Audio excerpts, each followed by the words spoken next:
C'est l'histoire de la plus grande émigration massive en Europe du siècle dernier entre la Roumanie de Ceausescu et l'Allemagne d'après-guerre.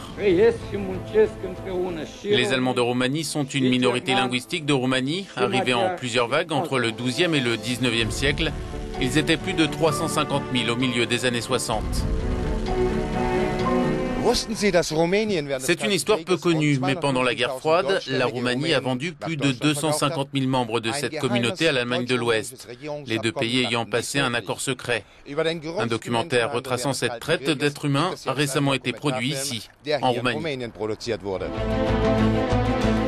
Tout a commencé à la fin des années 60, alors que l'économie roumaine s'effondre. L'Allemagne de l'Ouest, dirigée par Willy Brandt puis Helmut Schmidt, offre de grosses compensations financières au régime Ceausescu pour le retour des Allemands de Roumanie.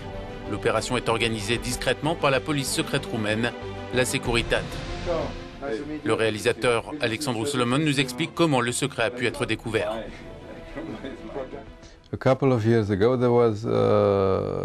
Il y a quelques années ont été retrouvées les archives de la Securitate. Des chercheurs les ont épluchées, ont publié un livre de plus de 1000 pages répertoriant les dessous de ces négociations. Pour permettre aux Allemands de rejoindre la RFA, des millions et des millions de marks sont payés à la Roumanie. C'est Hein Günther Husch qui était alors chargé de mener les négociations et voyageait en Roumanie avec une valise remplie de billets. C'était le prix de la liberté, explique-t-il. Je ne connais aucun précédent dans l'histoire. C'était un acte inédit dans son implication comme dans sa dimension.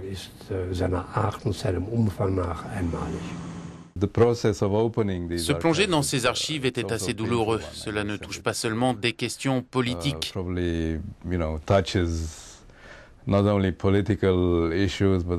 Cela parle de vie humaine, des personnes qui figurent dans ces fichiers. Alors même si vous appelez cela le passé ou le passé récent, en fait, il s'agit bien du présent.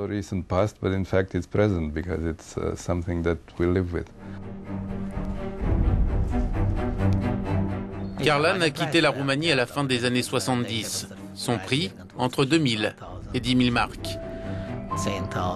Plus tard, le gouvernement roumain demandait même aux émigrants de payer à leur tour. Ainsi, Erika Lazar est parti en 1983 contre 47 000 marks, la moitié payée de sa poche. Je n'avais pas le choix, l'envie de partir était trop forte, explique-t-elle.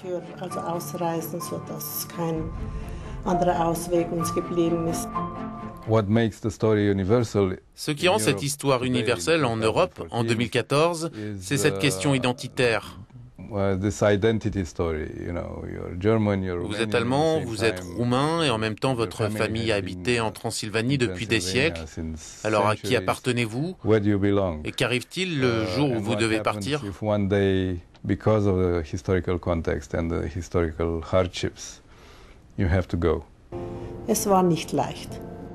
Si les Allemands vivant en Roumanie avaient le droit de parler et d'apprendre leur langue depuis des siècles, leur retour en Allemagne n'est pas évident. L'adaptation est difficile, leur nouveau pays étant bien différent de la Roumanie, dirigé par un dictateur communiste.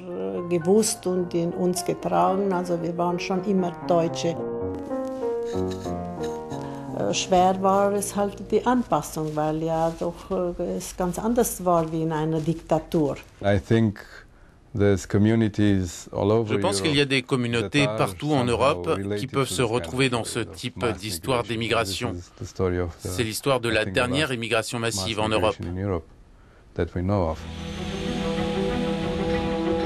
Le documentaire sera présenté dans de nombreux festivals dans le monde entier avant d'être diffusé en Roumanie avant la fin de l'année.